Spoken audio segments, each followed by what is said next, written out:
Hello, friends. Welcome to the Nexus Podcast. I'm your host, James Dice. Each week, I fire questions at the leaders of the smart buildings industry to try to figure out where we're headed and how we can get there faster without all the marketing fluff. I'm pushing my learning to the limit, and I'm so glad to have you here following along.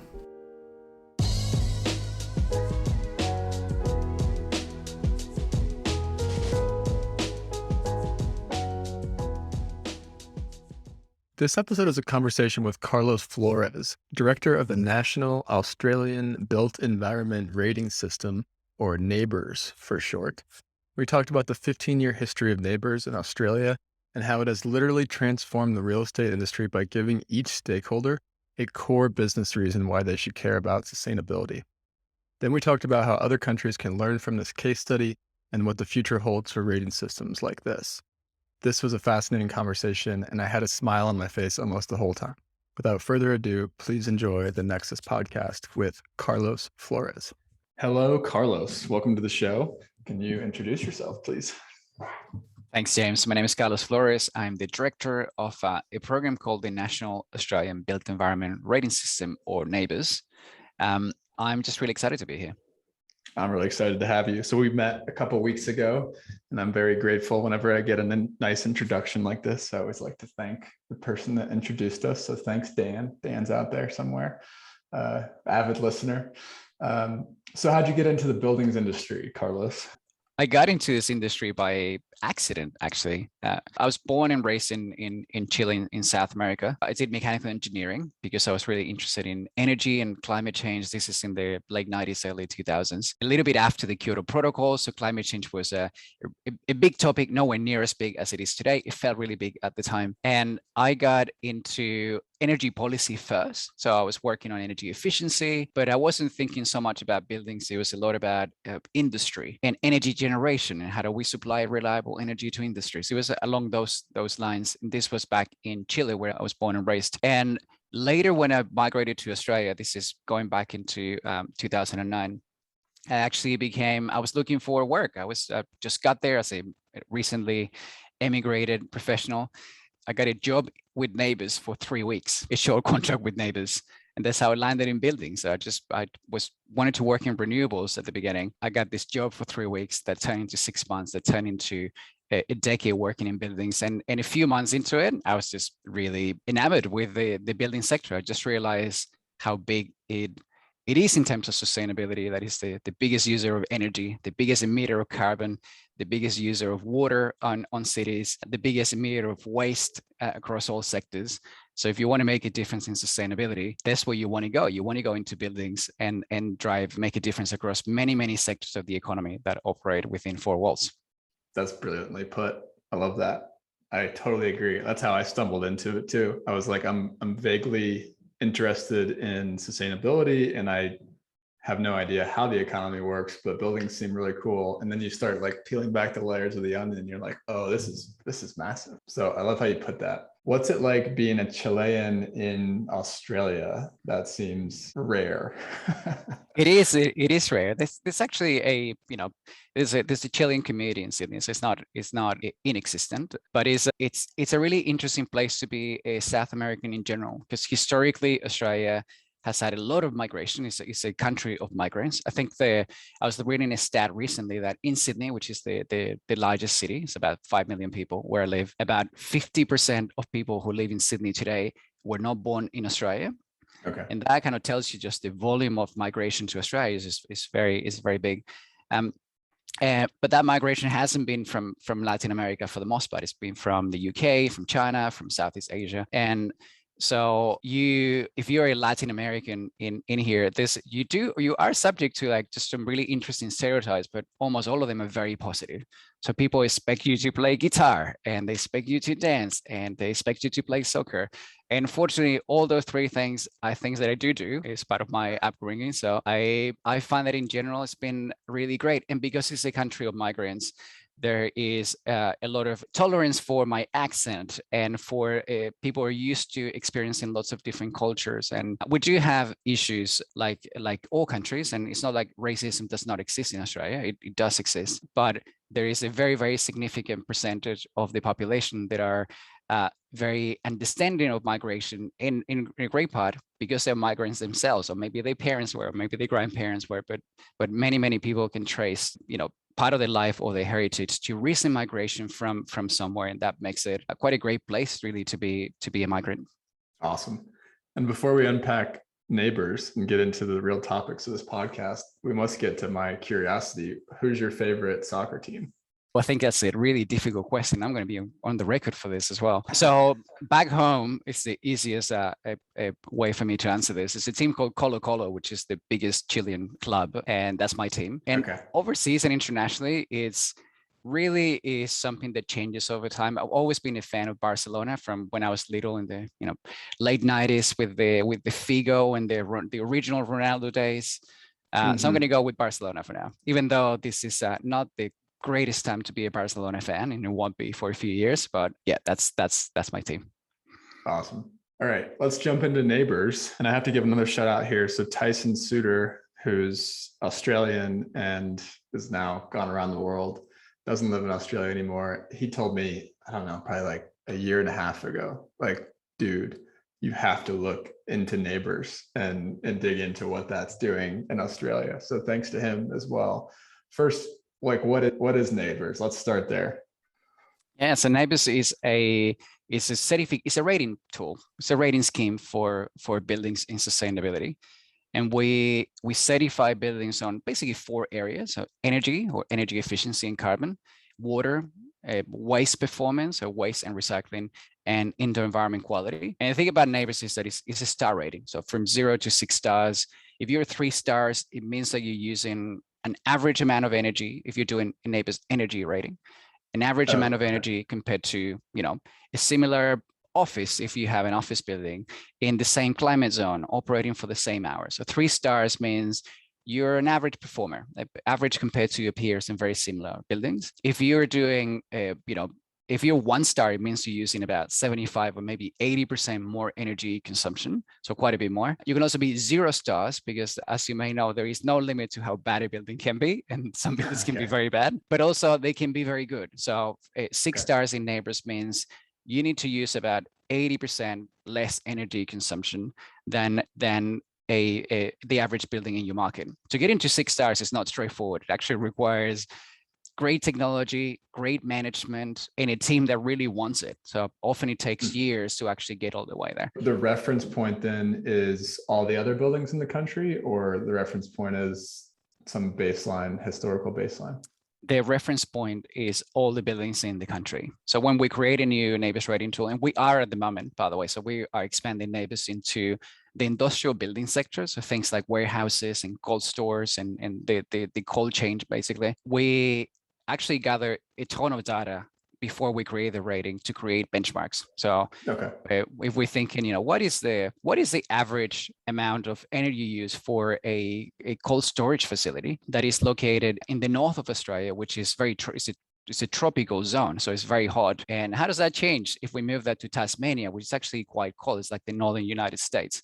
So what is the impact of climate for cold storage facilities? Well, the answer is, let's go and collect a lot of data and see, is that 1% difference or is it 25% difference? Well, we just let the data tell us. Interesting. Okay, and then how does water and waste work? Does it boil all up into 1 star rating, or are there separate star ratings for the water and the waste? It's a good question. We actually have separate star ratings for all of them. So water works pretty much in the same way. You measure 12 months of water consumption, and then we use that to place the building on the scale, depending on how much they're using against similar buildings. And it's the same for waste. I think the thing interesting to reflect on that is that that's not the norm in sustainability schemes. A lot of the ones that work across more than just energy and carbon, they aggregate everything into a single result. And there's lots of schemes like that. There's a LEED in the US and BREEAM in the UK and Europe, and Green Star in Australia. And I think those schemes are great. We work very closely with Green Star, which is the Australian version of those sort of aggregator sustainability ratings. But I think there's something to be said for actually having separate indicators. And when do you, if let's just talk about like energy and water, just to keep the comparable simple, but there are things that you can do that will help you reduce energy and carbon but you will use more water consumption. And the best example of that is wet cooling towers, right? So you're saving energy by actively using water and putting the water in the atmosphere. And so that's great if you're trying to reduce carbon, but it's not so great if you actually have water issues, and like in a place like California in the US, or almost everywhere in Australia. And on the other hand, you could use dry cooling towers, which means they use no water, which is great for water efficiency, but actually it means that you're using a lot more energy. So I think our approach to that, instead of aggregating them into a single indicator, let's actually, show that there is a tension between those two things. If you want to be very good at energy efficiency and water efficiency at the same time, then, regardless of what cooling towers you choose, you might need to look for other areas in your building to compensate for the fact that you're using more water. Can we use less water elsewhere then, if we still want to be water efficient? So we're trying to make that more transparent by having different star ratings. Fascinating. All right. So when did this start, and why did whoever created it create it? Yeah, so this is way back in time, James. NABERS started around 1997, which is 24 years ago. I was in high school, so I was not the creator of NABERS, as you can imagine. And it started really as a very small program back in the 90s. But what happened over time is that over the first 2 or 3 years, the key principles that we still use today, we kind of define. And I think maybe the most important of them is that somebody back 22, 23 years ago made the great decision that NABERS needed to be not based on features, which is how most rating tools work even today. So we don't certify a building based on, what kind of windows do you have? Single glazing, double glazing, or is the frame made of aluminum, or more insulating material? Or do you have, how many millimeters of insulation do you have? How many light fittings do you have? Do you have solar panels or not? We don't do any of that. We actually go straight into the meter. Are you using more or less energy than comparable buildings? And what that means, that design decision, is that the only way to get a better NABERS rating is using less energy, or using less water, or producing less waste. There's no other way. So it actually encourages everyone not to create a lot of features just to get a better rating. If you're going to install the feature, then it needs to work. Otherwise, you're not going to get any recognition. But it also meant that a lot of people have looked for a lot of other ways to reduce energy and water and becoming more sustainable. That is not about doing big retrofits. It's about doing a lot of small things on a daily basis, turning things off when no one needs it. Like, a lot of those things do get a lot of recognition in NABERS, because if they save you 20% energy consumption, you're going to get to the next star rating. And to me, that was very late in the 90s, a lot of foresight. It was about the same time that the US, which is the only country really that has a scheme that is about this long, also started in 1997. So I always wonder if we were talking to each other back in the 90s. But the US, the Energy Star program in buildings, is also based on real energy consumption for 12 months. It doesn't communicate in terms of stars, but in many other ways is a sister program to NABERS, and maybe the closest program that we have in the world. And we actually meet with them every month, just because we have so many things in common and so many things to learn from each other. So maybe going back to that branch, this is a bit of a side branch, James, which you'll probably see a lot in this interview, but is that once we made that decision, a lot of things became very clear that we needed to make design changes to NABERS. So we should build around the fact that it's based on metering. So it meant that we needed a standard, like a really high quality standard that was publicly available, and then people could follow, what's included in NABERS and how do I account for it and how do I set targets. So we created a standard around that. And then a year or two later, we realized that the self-reported standard gives you very mixed results when it comes to quality. So a couple of years later, we realized we actually need trained assessors that know how to use this methodology, and we need auditing. So every building that is certified in the NABERS is actually audited by somebody, and this is part of the things that we do as a team. And those bare bones, all of which were set in the late 90s, are still the core of how NABERS works 21, 22 years later. Fascinating. I'm perceiving there to be a difference between NABERS and Energy Star, though. So the way I understand it, and totally correct me if I'm wrong, and someone will if you don't, trust me. Energy Star, their reference point is CBEX data, which is Commercial Building Energy Consumption Survey. And it only happens every couple of years. And so the results only come out every several years. And so you could be Like right now, for instance, if you were to go on Energy Star, your reference building would probably be based on the 2013 survey. So it's like 9 year, 10, whatever that is, 8 years old at this point, right? So you're not actually being compared to your peers. It's a big myth. I think people assume they're being compared to their peers, but you're not. You're being compared to your peers that responded to that survey 8 years ago, right? So is there a difference there between I Energy think there's Star a and there's Neighbors? a quite a significant difference, but we to begin with, we would love to have a survey like CBEX in Australia. So I think having that is just brilliant. Yeah, and because we don't have that, we have to design everything we do. We have to work around the fact that we don't have that database. Okay. So I think that's just a really great thing to for you to have. I think so Neighbors works a bit differently in the sense that we actually do not change our scale once we release the scale. We don't update Okay. what the average is every year or every couple of years, and that's by design. So what we're trying to do is to create something that buildings can set targets at the individual level or at the portfolio level, a target for this year and for next year and for 3 years from now, 2025, and by 2030. Okay. And most of the big portfolios in Australia have that. And so instead of changing the star rating, if we change the star rating all the time, people really struggle to be able to set targets that you don't know what they're going to be in the future. Yeah. So instead of doing that, we kind of change the meaning of the stars. So we call 3 stars average today, but the reality is that when we released the star scale, it was 2.5 stars. And now we call that below average. And to be honest, the average is really moving now into 3.5 stars. So we might change the meaning of that again. But to me, it's very easy to get into like theoretical debate how star ratings should be changed, but the reality is that star ratings and programs like Neighbors are a means to an end, and the end is not to have the best, most perfect scale in the world. The end is to drive deep energy consumption, carbon emissions, and water reduction at scale across whole markets as fast as possible. So totally. If we're actually achieving that, then the scale is working well. To me, that's the most important KPI for a scale. If people have major issues and they don't trust the scale, that often translate into the market not moving as fast, and then we'll definitely have to do something about that.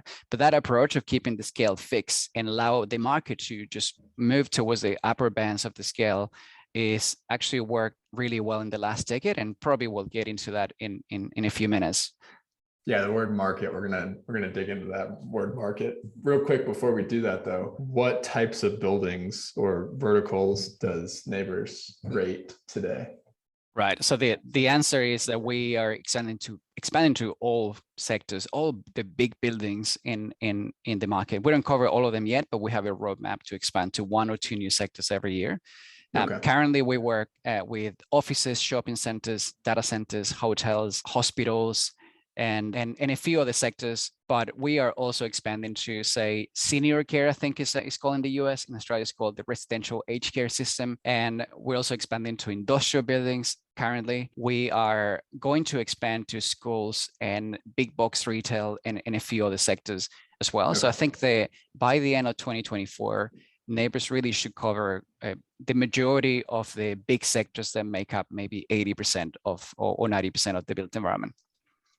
With that context set, I really want to dig into this story that you told me about when we first met, and then Tyson told me about a long time ago, of what I would call market transformation because of the rating system. And it sounds like there's been market transformation that's happened specifically in offices and maybe also in retail, but maybe it's happening in all the verticals that you just talked about.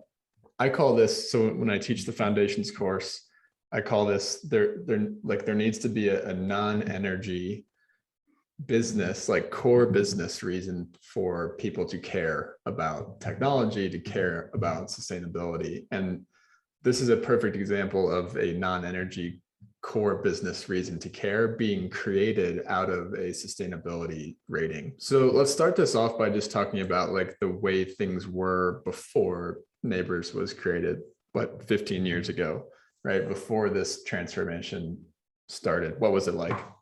Yeah. So by the way, I love the way you frame the need for non-energy drivers to drive sustainability. And I could not agree anymore. And I think that that's strongly been my experience. That if you think about this, energy consumption is only 1%, sometimes less than 1%. A couple of sectors where it's a bit bigger than that, but for the most part, a lot of building companies are not going to go bankrupt because they're inefficient. It's actually just going to be a blip on the bottom line compared to other much bigger drivers in their sectors. So if you want to tackle climate change and you want to see societal change in energy efficiency, and a lot of the companies investing the time to realize the opportunities we've been talking about for 4 decades, but a lot of people that don't pursue, if you want to see that kind of change, you need to tap into drivers that are stronger than just reducing 10% of your 1% of your cost. It needs to be a lot stronger than that. I think if we go back 15 years ago, in most property companies did not have a sustainability team. I think it's the most noticeable thing that you see walking into the office. Who's the sustainability manager? There isn't one. There isn't a team and there isn't a manager. There would have been an operations manager, and that person's role, energy efficiency, would have been part of that, but it would have been a side job. And much more importantly, it would have been, it's the same person that is in charge of the facilities need to work well and our clients need to be happy. So, and that is obviously core business for an office company. So this would have been a less important secondary KPI that you would have done on a part-time capacity. I think that's like very noticeable. And that building owners create demand for services in the sector. So if they don't have somebody or a team or the interest enough to actually drive this, it means that the size of the energy efficiency sector was a lot smaller. And it means that the facility management profession, they didn't environmental KPIs for the most part because the owners weren't asking for that. So it means that the number of professionals with a lot of experience in this space was just significantly smaller. It's not that it didn't exist. It's been there for decades, but it was very, very small compared to now. And to me, that's like the most visible thing. 2005, where is everybody? Where is the sustainability sector? What happened to it? I think that's the first impression that you will get, especially if you were in the Australian market today, going back, just like, where is everybody? Totally. And so I think it's fair to say that sustainability was not connected to the core business in any way back then. Yeah, I think very, very fair to say. Even in the leaders in sustainability, they weren't really leading in a very meaningful way back in 2005. Totally. All right. So let's talk about the ways in which NABERS has added drivers and sort of created that core business reason to care. What was like the first step that happened? Right. So NABERS has been, by 2005, it's been around for 6 or 7 years by this point, but it wasn't driving whole of sector transformation. We were certifying the crown jewel of a certain portfolio, the latest, the flashiest building. And by the way, even those often got poor ratings because they thought it was really good, and then in practice they were using twice as much energy, right? So that's a playing field in 2005. And what happened is, and maybe going into like, how do we get drivers beyond just energy costs? Are there other things that we can tap into in this market? And the governments of Australia, so Australia is a federation, it's a bit like the US, where you have the 8 states and the Australian government. They came together because we are the biggest employers of people in the country then and now. It's about 20% of the Australian population works for a government at some level. And because we're the biggest employer, we're also the biggest renter of office space. By large, if just to give you a sense, in cities like Sydney and Melbourne, big cities, 5 million people, about 20 to 25% of all the floor space is actually rented by governments, and that is from premium to mid-tier to the lower quality B grade or C grade buildings. The whole market, we are a big player on every segment of the market. We basically came together and said, let's use our procurement power to reward organizations that are doing something for the environment and give motivation for a lot of the ones that are not investing in energy efficiency and reducing emissions to actually do so. And we did it by basically putting requirements from this point onwards. If you want to lease, if you wanted to sign any lease in a building going forward, you need to have a NABERS rating. You must have that before we actually sign that lease. It needs to meet a minimum energy efficiency requirement. And that back in the day was 4 stars, and it's been growing over time, but the concept has been applied the same. And what it meant, and the change was amazing and almost overnight. because of what it means for a property company. This is tapping into a driver that is very deep rooted into the psychology of CFOs in an office portfolio. What do you do in an office portfolio? You rent space. How do you lose a lot of money in property? By having vacant space, as we've seen in a lot of conversations around COVID-19, right? So you don't want to have vacancies. And that's something that everybody in office companies really understand that's a problem. And what this policy meant was if we're unwilling to invest on energy efficiency or reducing our emissions, we're going to miss out on 20% of the market going forward forever, like from this point forward. And it means that our portfolio might actually have 10, 15, 20% vacancies in the future if we actually don't do something about that. So the risk is huge for a property company, but also the reward is really big. So we saw a lot of them coming forward and saying, well, if we actually do invest in energy efficiency, we're going to put this asset that is going to be, a tenant's going to move in 18 months. We're going to put that asset into a smaller portion of the market that is going to get 100% of that business from the government. And the business from the government is actually it's really great. They're very, very long leases, much longer than most other companies. It's very secure because obviously if the government goes bankrupt, then we have much bigger problems than just that lease. And so it was a really big carrot and a really big stick at the same time. And we saw within about a year, the majority of the big portfolios in Australia certifying all their buildings overnight. Not just the good ones, but also the not so good ones, the ones that were getting 0 stars or 1 star, the whole portfolio. And then we've seen that group of buildings just reacting and improving very fast and never stopping. It's been 15 years of that. Within 2 years, almost every company had a sustainability manager. Some of them had a sustainability team of multiple people. They had targets by certain years. And a lot of that, the origin was a policy that really put energy efficiency on the map as a big reward, big opportunity, big risk for the business, not just for the cost of energy use. Fascinating. So big lever, tenants that are government. Yeah, government. Fascinating. Okay, so that was phase one. What was the next phase? Phase two was what we call in Australia mandatory disclosure or just disclosure. It came in 2010, and just to see the context, by the time we got 2010, like 5 years after this government policy, we had about maybe 40, maybe even 50% of buildings participating in NABERS already on a voluntary capacity. So nobody was obliged to get a NABERS rating, but they were doing so because of that policy. And the fact that by this point, they had their own motivations. A lot of them were really talking the sustainability talk by this point in 2010. And what happened then is that the Australian government mandated the use of NABERS for the disclosure of NABERS for financial transactions in offices. So if you want to sell an office building, or if you want to rent a space inside of an office building, obviously renting is the most common of the two. If you want to do either of those, you must have an NABERS rating before that. Otherwise, you cannot do the financial transaction. You must have that, and you must make it public everywhere. You need to put it outside of your building when you're advertising it. You need to put it on any website where the space has been advertised. You need to put it on the list with tenants. So it meant that you could not transact in the office market without actually disclosing and providing transparency on, am I doing better for the environment than other buildings in this market? And obviously what happened is that in any market, you'll have some buildings that are leading and they're doing very well. And they were very happy that the results were being publicly used and they were looking pretty good. But the reality is that a lot of buildings had not done any work in sustainability or energy efficiency for decades. And a lot of them came into NABERS and they were 0 stars or 1 star. This had a very, very poor score.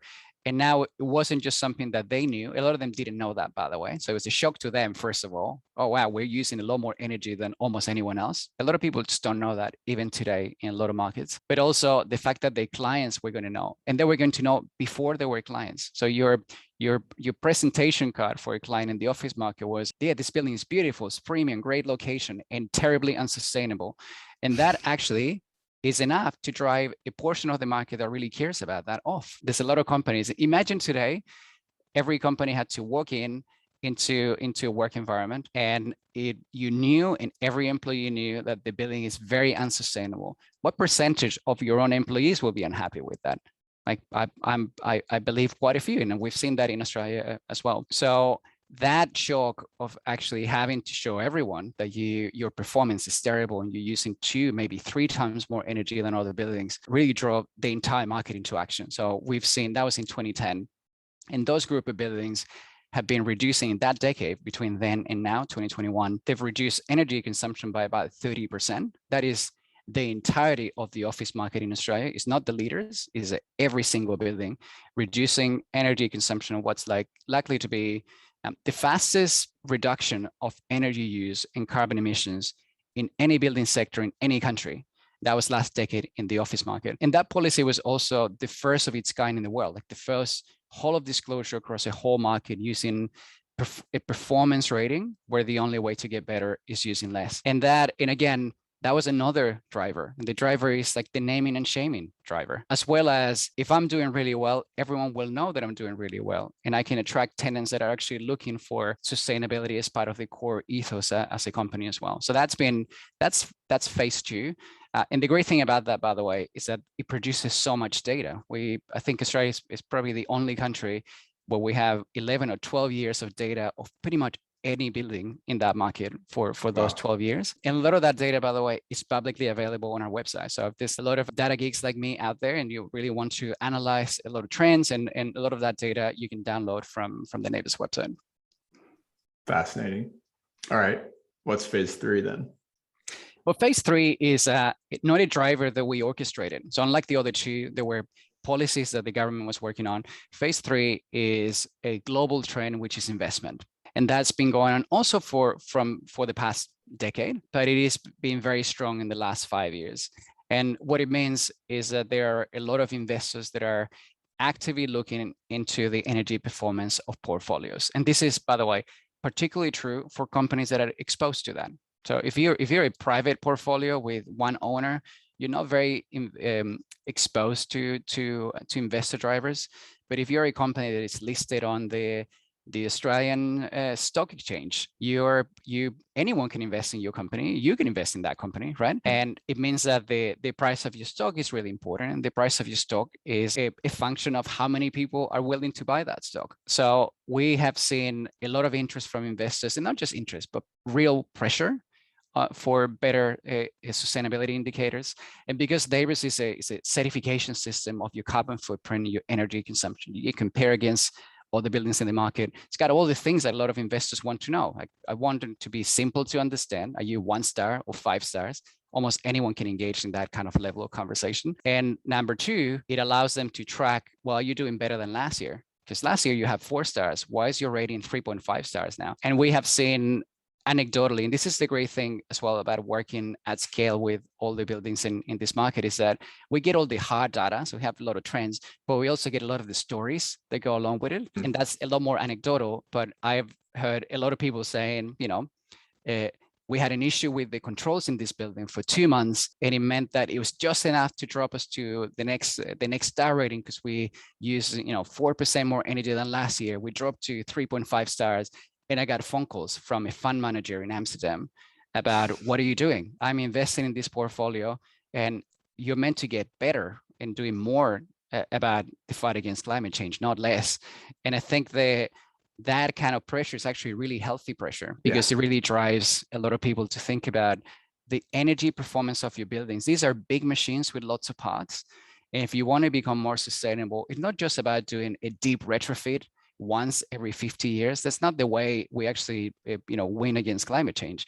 It is about looking at this every day. It's about smart buildings. It's about good management. It's about doing the little things. It's like I see it as becoming an Olympian. You don't win a gold medal at the Olympics by buying the most expensive shoes and shorts and t-shirts that you can, and then you think that's going to make you a gold medalist. That might be good. Shoes might be an important part, but the most important part is that this is about doing the little things every day and working really hard.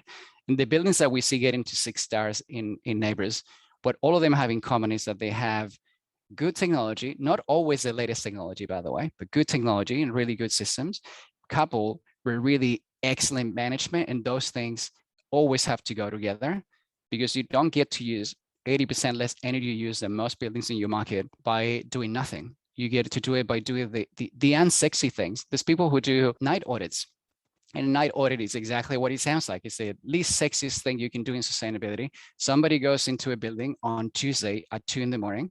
and they go, why is 25% of the building load operating? What's on? And literally go one by one, these 6 things, we need to change the controls. Can we do that tomorrow? And they do that. And then they go again the next season in the winter. And what is on Wednesday or on Saturday at 3 a.m? Well, you'd be surprised. Lots of things are on Saturday that shouldn't be, and those are the kind of things that a lot of people are doing to get to those star ratings. And I think those things cost often almost nothing. Like that is much, much cheaper than doing a deep retrofit for the whole asset.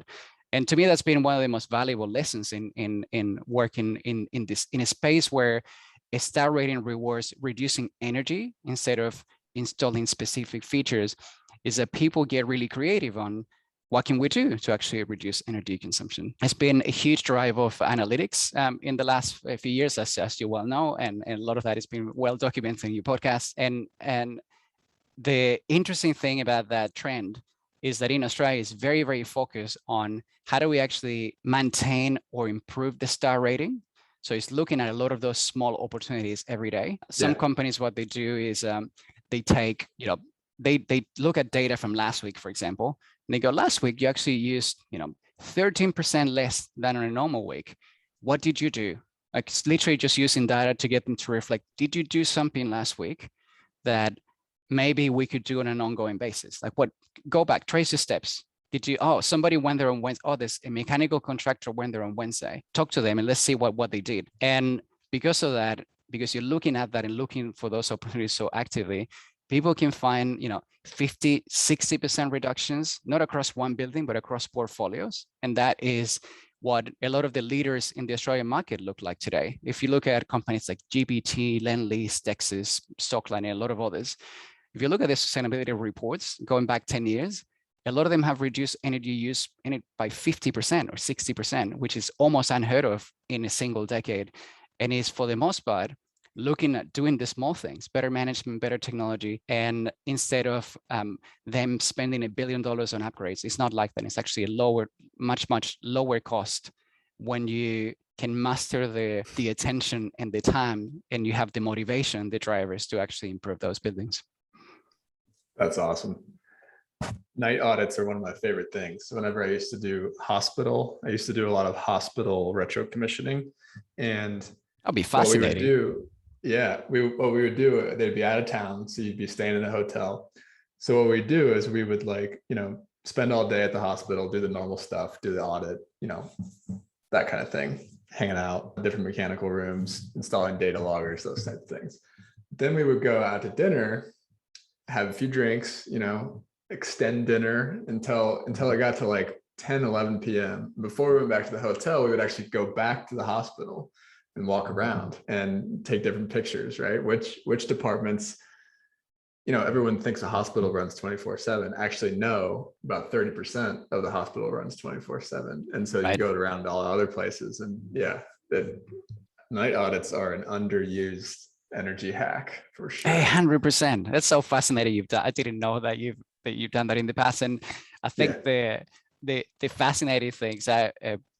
We work with a lot of people that do night audits, and if you're doing one, you get to see a place that is very familiar that most people have seen. Most people have been to an office or a hospital in their lives, but in ways that no one's ever seen. When you walk through an office at night, it's so different and it's so unusual. If you work through a hospital when there's no one there, it's massive sprawling hospitals that have been built through 10 extensions over the last 40 years. And they have, 16 different BMSs, like slightly exaggerating, but some of them are just very really big, disjointed sort of beasts. And getting to see that at night is just such a fascinating concept, because it teaches you a lot about how buildings really operate in practice, and also a lot of the bad things that can happen in buildings. You see them at night when they shouldn't be happening, and they're happening anyway. Yeah, and all the reasons why. The next morning conversation was always the best, because it was like, did you know that this runs 24/7? And no one knew. And then unpacking the reason why that is, and getting to the reason, the root cause of it, you uncover a million different reasons why things are running 24/7. Anyway. Yeah. And you know what? No, totally. And I think the that example about things running for a long time and people not knowing is just so common, that it's so common that I am happy to say this on record, that I would say the majority of buildings everywhere have things that are running when they shouldn't at night. Like the great Mhm. majority, significantly more than 50%, maybe even 80, maybe even 90%. Yeah. That is just how common it is and how underutilized night audits are as a tool. And we've seen, by the way, it's not just in energy. We've seen this in water. Water is even worse because water tends to be a lot more inexpensive in a lot of places, not everywhere. It's Hmm. very inexpensive in Australia. And it means that people just pay less attention to it. And we've had lots of people doing a water rating, like a NABERS water rating for the first time. And then they get 0 stars and they're really angry. And then they realize they had a leak going into that didn't go into the building, so it wasn't visible, but it was in their meter, so going straight into the ground. And they've probably had it for like 3 or 4 years. And often this is the one example I'm thinking about now is a really high profile building that was in Sydney that was built to be very sustainable. At the time, they were trying to make it one of the most sustainable in the world a few years ago. And there was a water leak that was invisible. And then you did a rating, and then the questioning about why do 0 stars? You're not even on the scale, outside of the scale. Why is that? Oh, we're using 2 or 3 times more water than in the rest of our portfolio. Why is that? And then you found a giant leak. Those cases are just so common and such low hanging fruit to make a really big difference in climate change and sustainability. Hey guys, just another quick note from our sponsor, Nexus Labs, and then we'll get back to the show. This episode is brought to you by Nexus Foundations, our introductory course on the smart buildings industry. If you're new to the industry, this course is for you. If you're an industry vet but want to understand how technology is changing things, this course is also for you. The alumni are raving about the content, which they say pulls it all together, and they also loved getting to meet the other students on the weekly Zoom calls and in the private chat room. You can find out more about the course at courses.nexuslabs.online. All right, back to the interview. Fascinating.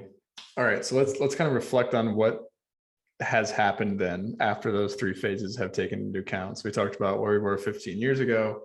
What are the way things are today that don't match the rest of the world, right? And one of the things I'm thinking about here is you started talking about how this was affecting all these different stakeholders, and it sounds like it's like at the contract level, right? If I'm a JLL or a CBRE managing a facility, or if I'm a contractor servicing a facility, it sounds like NABERS is affecting all, like the core business of not just the landlord, it's affecting the core business of all the stakeholders that are serving that building. Am I right about that?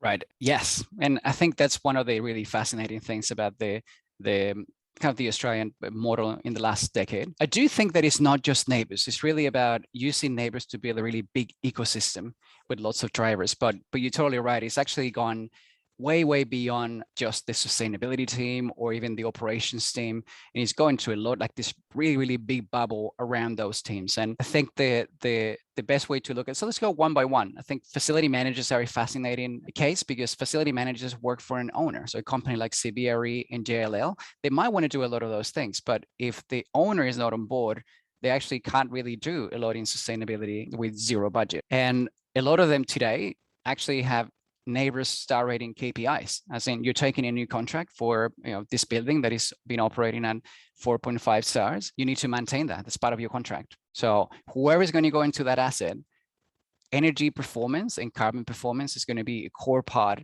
of the job. It's not going to be just a little side thing. And often a lot of these contracts have bonuses if you improve your ratings, or even KPIs to improve these ratings, which means the management team also has this responsibility, not just to ram the asset as well as they can, but to improve it along the course of that lease. So the management profession has changed just deeply. And just to give you an idea of how deeply it is, the CEO of the Facility Management Association sits in a steering committee, which is the board that sort of governs our program. And he's a huge a champion of NABERS, and he talks about how influential NABERS has been in really helping the facility management profession to be a really major driver of sustainability in Australia, instead of being just a passive player that is secondary to other players in the sector. So that's facility managers. Obviously, owners, we talked about them before. They have lots and lots of KPIs, partly because of investment, partly because of tenant demand, and partly because these companies have, over those 15 years,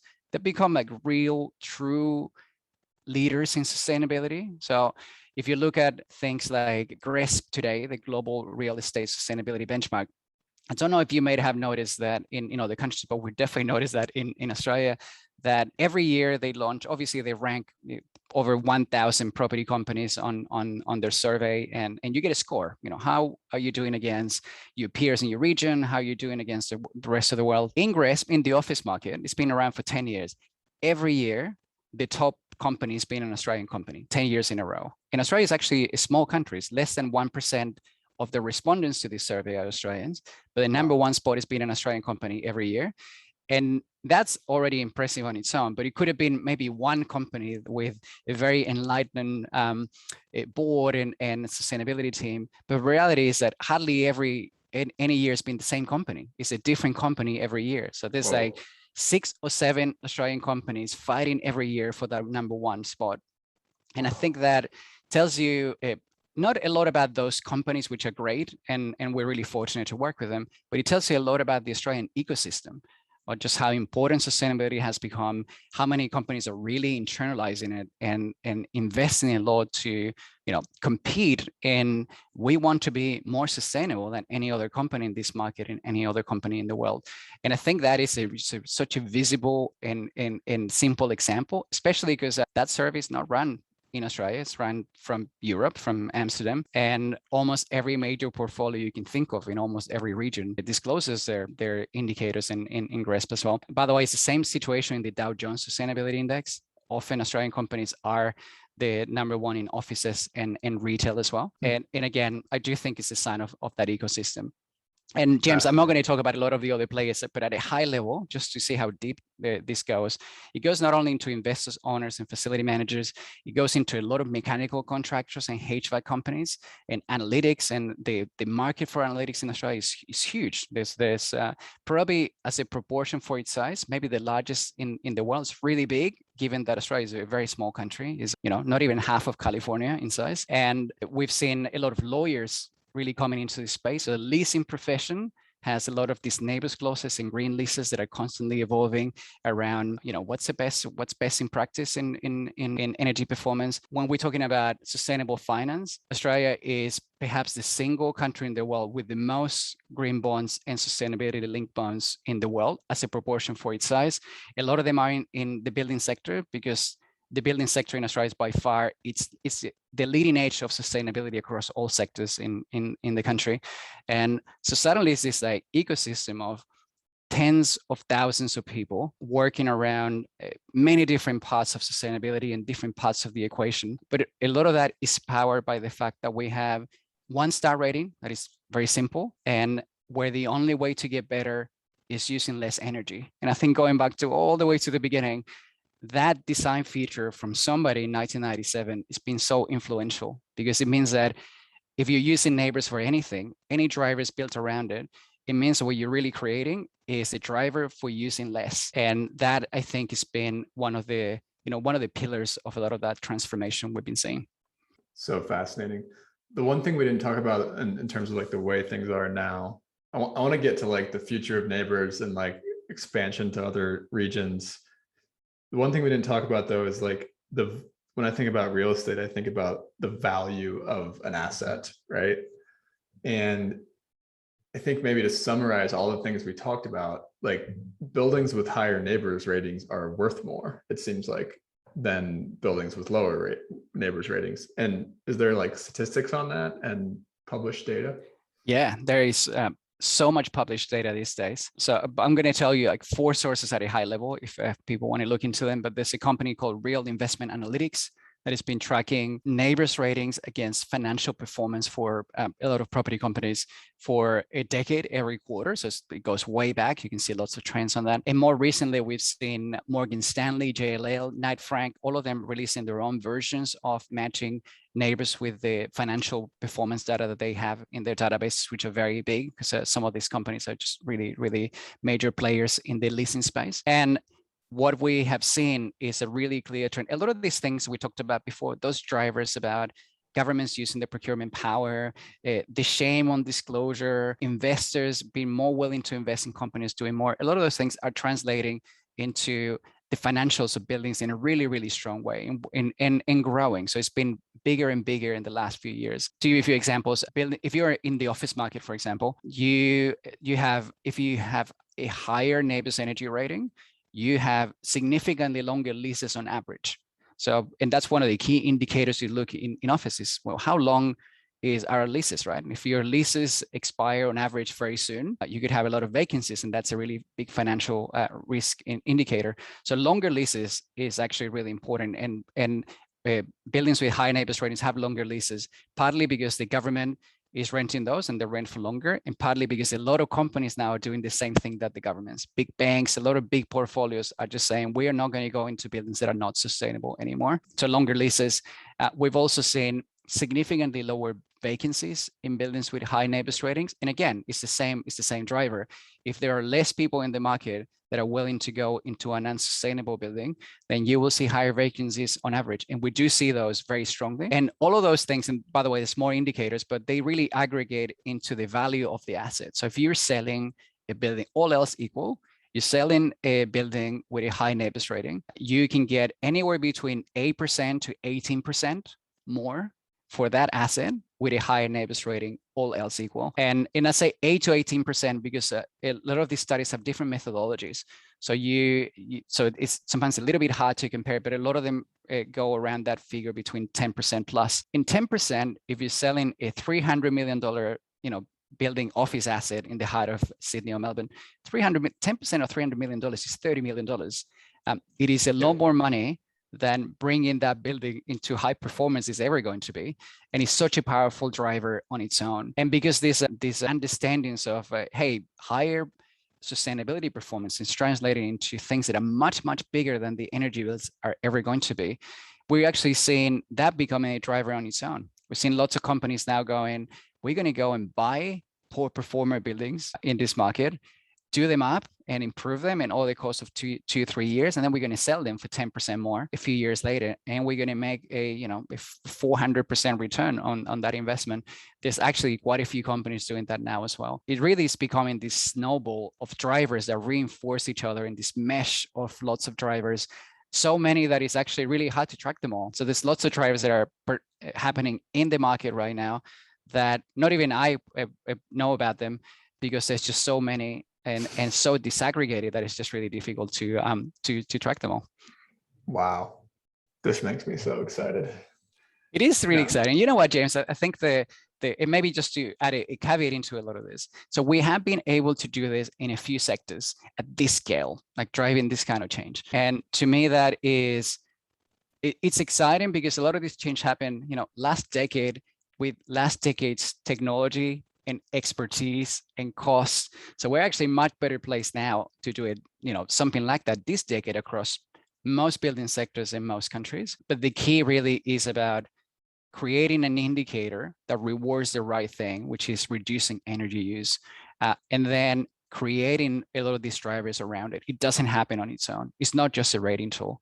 The linking of those indicators to the right tools is really important. And it's why it's so important. We're at a point, for example, in spaces like sustainable finance, where there's a lot of things going on, but a lot of the indicators are not quite there yet, or everyone chooses their own indicator. So we have the driver is there, but we haven't linked it very well to, we want this driver to drive the right behavior, not just to drive greenwashing. And at the moment you see a lot of green bonds that are very green and a lot of green bonds that are just marketing. And it's very difficult to tell them apart. And a lot of our job as a program, and also with a lot of people in this space around the world, is how do we channel that into the right metrics So we, use that force as a force for good in climate change instead of us having, a lot of media releases, but we're not making the planet any safer because we're not really reducing or accelerating our trend towards producing less emissions. I'm really hopeful in that space. I do think that we have really great metrics in a lot of countries. It's not just NABERS. And in Australia, we are actually working on a sustainable finance framework ourselves to be able to, if you have NABERS ratings, how do you use them in really credible ways to be able to, get all the recognition that you want when you're doing a green loan, but also to help us really accelerate the trajectory of Australia reducing its emissions in the built environment. Really cool. So that's like one of the next phases here then? 100%. It's definitely something we're working really actively on at the moment. Cool. How about expansion into other countries? So the one thing when I'm listening to you this whole time, and I'm like smiling ear to ear for those of you that are listening on just audio, but the one thing I'm thinking this whole time is like, why aren't other countries doing this? And I know that there are other countries are doing this, but like not like this, I guess is how I would put it. And it obviously hasn't had the market transformation yet. Like if I think about the US, we've had lots and lots of great city programs get passed, and several states have done so as well. But is the market transformed? I don't think so at this point, right? And so I guess I want to hear from you broadly on expansion. Like, how does this model get expanded into the rest of the world? Because if we're honest with ourselves, we need this transformation to happen every building down to my new house I'm sitting in right now, right? I'll gladly participate in the city doing this to my home, right? And then I want to hear about how NABERS, like, is this actual program getting expanded to other places? Right. I think the topic about how do you drive transformation across whole markets is a tricky one. I think the US is a really great case of how different conditions on how the country structure or the size of the country or sometimes politics can actually really influence what are the options that you have at hand. I think one thing that we have been really fortunate is, and this has got nothing to do with NABERS, is that Australia is a relatively small country. 25 million people is not that big. And because of that, and also because NABERS was so early, we were able to create something national way before the states were actually creating their own separate sort of splinter initiatives. So we have this like unified country and governments working together using one scheme that is the same for every city and every country. If you're a property company in 5 different states, is the same thing. You don't have to like work out different tools. And so that gives it means that the scheme is low cost, a lot easier for people to know how it works because it works everywhere in the same way. And that is something that we've been really fortunate to have. That is very difficult to do in a country like the United States, if, let alone just because of population alone, that's very difficult to do, such a big country. And obviously, all the states are not on the same page in terms of action. There's significant disparities with some states like California leading the world in so many things, but also a lot of states, not willing or being able to move at the same speed. The difference in speeds in Australia is a lot smaller. So we always have a state or two that are leading, every few years on different topics, but they're never all that far ahead from the other states because the other states want to catch up relatively quickly. And I think that that environment really facilitates things like, let's have one national disclosure scheme that applies everywhere the same. All the companies get hit in the same way. All the markets receive the same information. And companies that are, a very, very progressive sustainability, ambitious sustainability manager that happens to work in Melbourne, but it has a portfolio across 4 states, that person can drive change across 4 states. Because it's the same framework across the market. And I think that's something that we don't talk enough. And this is, the non-sexy side of sustainability. It's things like governance and stability. We get requests about, NABERS should change the star rating and bring the average to the middle of 3 stars.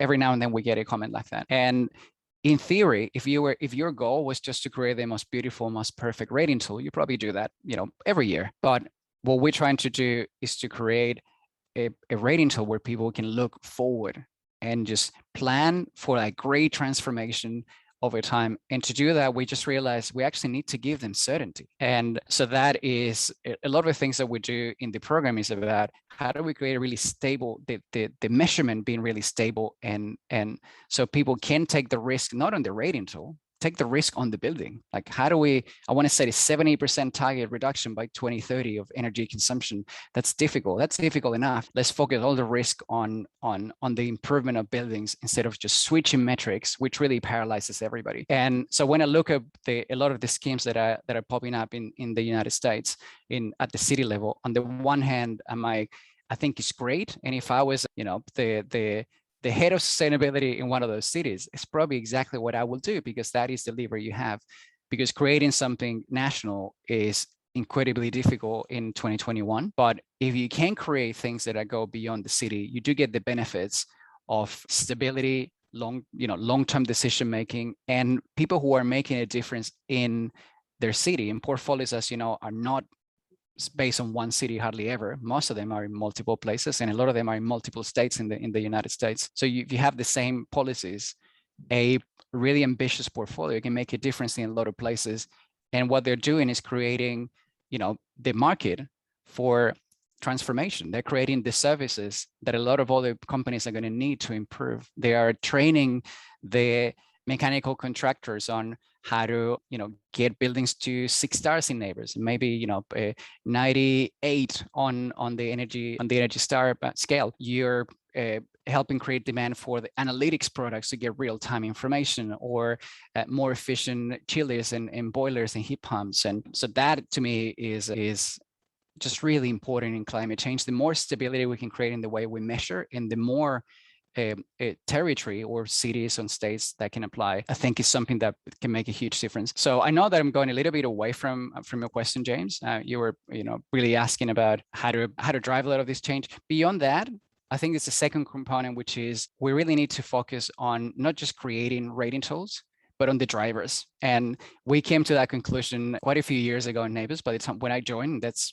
12 years ago, and is that we need to allocate a lot of time to working with policymakers, or integrating NABERS with GRESP, the GRESP survey, or creating a sustainable finance framework for NABERS. So if somebody's doing a loan, they can use NABERS really easily and get a more credible loan. Can we make that easy? A lot of those linkages, you really see the accumulated effect over time.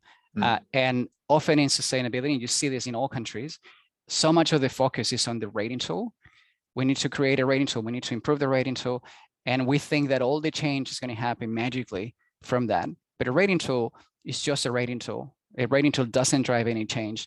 What drives change is the drivers that you can create because you have a really good rating tool. And I do think that space could use a lot more work, and a lot more minds thinking about how do we create the next wave of incentives. And I do think that that's maybe the space where we can contribute the most as a program, is just on coming to podcasts like this one and sharing how we've been able to create some of those drivers. A lot of them are not going to work in other countries, and some of them will. And I think just sharing those stories can really enable other people in other regions to be able to create their own version of the government leasing policy, or their own version of disclosure. And likewise, we're always looking for ideas from other countries, because we have 20, 30 years to address climate change. And it means that we have to be willing to share as much as we can share very quickly, and we need to be actively looking for good ideas from everywhere, because we don't have time to mess around. And if we need to move really fast, you need to just open your ears and your eyes, share everything, and just take as many good ideas as you can and bring them back home. Cool. Is there a place online where all of the rating systems nerds congregate? Like, is there like one place where the news happens? I don't think so, but I'd love to. I think we should probably create that, but I don't think that there might be a website out there. If there is, I'm not very familiar with it, but I can tell you that if you're really interested in a lot of this data, or a lot of the stories, the NABERS website has lots of things, including we've invested a lot into how do we make, not just like you can download all this data, but you can also, we have a search engine for green buildings, I think is maybe the best way to look at it, where you can search for thousands of buildings in our database where they're located. And it's actually the second most visited page on our website. It's like thousands of people go there every month. And we've actually seen, this is fascinating about sharing data that is easily communicated, that a lot of people can understand, not just engineers, and making it public, is that we've seen a lot of banks, for example, going in there and say, hey, 4 stars doesn't look as good.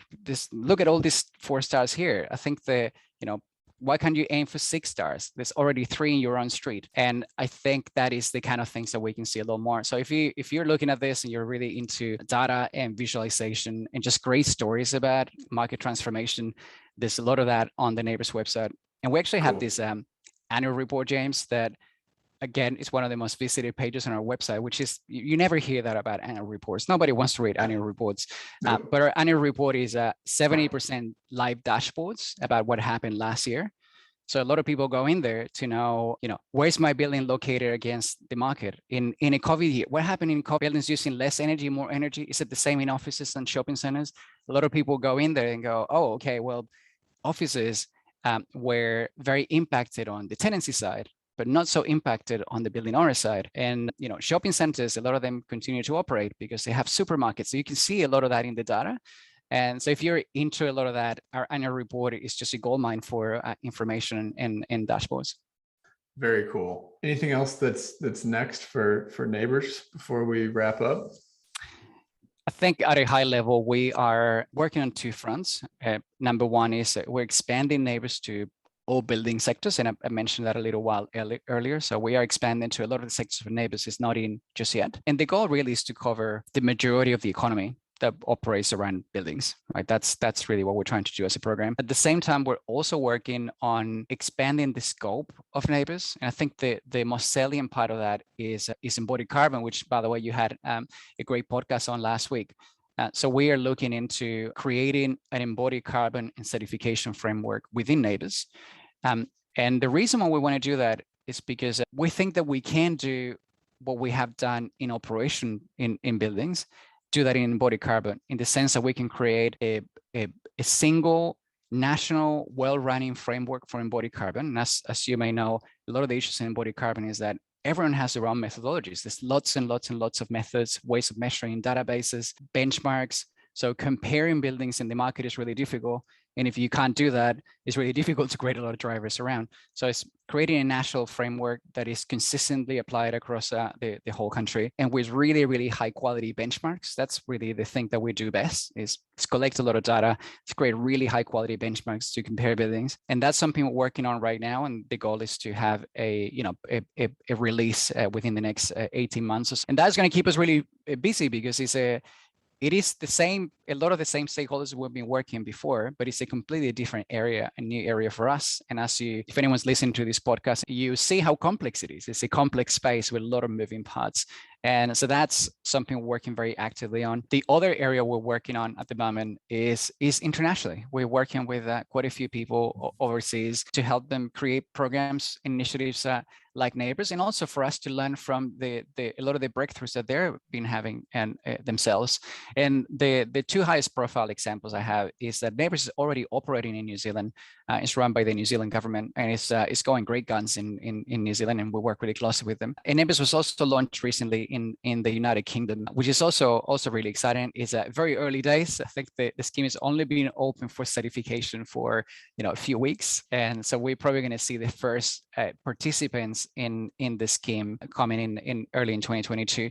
But again, to me, a lot of these initiatives are about how do we help other people to create initiatives like this internationally, and how do we better connect the building sustainability markets in different countries. It's really stuck in when you work across cultures or regions. You go to another country and you realize, oh my God, this country, same sector, is really leading on these 3 things, and is really trailing on these 3 things. And nobody realizes, unless you've actually traveled and worked in another country for long enough to go, oh wow, we could just take these 3 products that have existed there for like 5 years, and we could really sell these 3 products to this market, because there's not that many providers of that. I think we can do a lot more to create highways for building sustainability, business and IP and opportunities to flow a lot more seamlessly. And I think creating schemes like NABERS really helps with that. Because if you have a technology or expertise that is going to help a building reduce energy consumption a lot, then you can use these initiatives to say, well, I've brought 5 buildings to 5 stars in NABERS in Australia. I can do that with yours in London or in Paris or in Washington. And I think that is something that we need to do if we want to meet all these targets that we have in climate change, which are overwhelmingly difficult and challenging and in short time frame. We need to actively look for opportunities so the companies that are doing great work and creating great IP can actually share that with other countries a lot more easily. So part of the reason why we're doing this is to, this is one way in which we can create those opportunities. Not the only one, but it certainly helps. And we're actually seeing it in the UK already. In Australia, because we're so close to each other, a lot of companies already work between Australia and New Zealand, and sometimes the headquarters are in Auckland in New Zealand, and sometimes they're in Sydney. But a lot of companies kind of very fluently work across the two markets. It's not the same in the UK because it's literally in the other side of the world from Australia. But we have seen a lot of mixed teams working on NABERS ratings now and working on building design as well, where they go, yes, we're going to have the leading design team is going to be in the UK, but we're going to get a designer from Australia and sometimes the same company to actually join the team and be part of that team, so we can bring lessons from that market into this project, or the other way around as well. And this project hasn't been on the ground for that long, and we're already seeing lots and lots of cases of that, of mutual collaboration and participation, which is exactly the kind of things that we wanted to drive. So it's really exciting to see. That's so cool. That same thing is happening within the Nexus community on such a smaller scale, and it's just so amazing to see it happen. Thank you, internet, and thank you. Yeah, absolutely. Indeed. All right, ready to close out with a little 2 truths and a lie? Oh yeah, yeah. I am excited about this, James. Okay. So I got 3 for you. So number 1, I traveled to Europe for 2 months, paying no accommodation, no transport. That's number 1. Number 2 is I studied in Sweden and I can speak medium level Swedish. That's number 2. And number 3 is I got married in a performance arts theater made entirely by timber. Those are my 3. 2 of them are true, I believe. Wow. Going to repeat them. Tough. 2 months in Europe with no money. Speak medium level Swedish. Got married in a theater. All right. I say Swedish. Swedish is the lie. That's very good. Yeah. And to be honest, I did study in Sweden and I really wanted to learn Swedish, but it's so hard to learn the local language in a country where everybody speaks English and really good in everybody. Like a young girl in the street who's 7 speaks English. An old lady working at a supermarket speaks English, all of them. So I tried for a few months and then I sort of gave up. It was impossible. I don't know if that's why I guessed that, because my subconscious may have made that connection, but I just guessed. But yeah, I do have we do have several pro members, Nexus Pro members that are from Sweden and they speak English. And then I see their LinkedIn posts and I'm like, what is that language when they write in Swedish? That doesn't look easy to learn at all. It is not, but I'll tell you what it is. Beautiful country to visit and to live in, full of just really kind people. It's just really kind society. And I really love that, being there for a little while, especially coming from South America and a developing country. I was there on a scholarship, which explains why I traveled for 2 months by just hitchhiking and couch surfing. But it's such a just kind society where a lot of people care about the environment. It has its own challenges like every country, but it's just a really good perspective in life. And you go, a lot of these issues that we think are unresolvable socially, they do have solutions. And a lot of these issues around the environment and climate, actually, we can build societies where the majority of people really care about that and are acting on that. And I do think that a lot of the Scandinavian countries have been, leading in some areas, and particularly on the environment and care for it. And I do think that's very admirable. Well, that's a great place to end our show here. So thanks so much, Carlos. This has been fascinating and it has made me happier. It's made my day better. So I appreciate it. Thanks, James. I had a lot of fun, and thanks for having me. It's 7 a.m. in Sydney. I was like, I haven't even had a coffee yet, and I just really appreciate. I love your podcast. I think it's just playing such a big, important role in our space. And like I told you before, I really admire people who can find a way to communicate really clearly on a topic that can be really inaccessible for a lot of people. And I do think that you do that great. And a lot of people who've been in your podcast have been just really inspiring to listen to. So, keep it up, and thanks so much for your service. Well, thanks for coming on and being one of the people that is so good at communicating. So talk to you soon. All right, friends, thanks for listening to this episode of the Nexus Podcast. For more episodes like this and to get the weekly Nexus newsletter, which, by the way, readers have said is the best way to stay up to date on the future of the smart buildings industry, please subscribe at nexuslabs.online. You can find the show notes for this conversation there as well. Have a great day.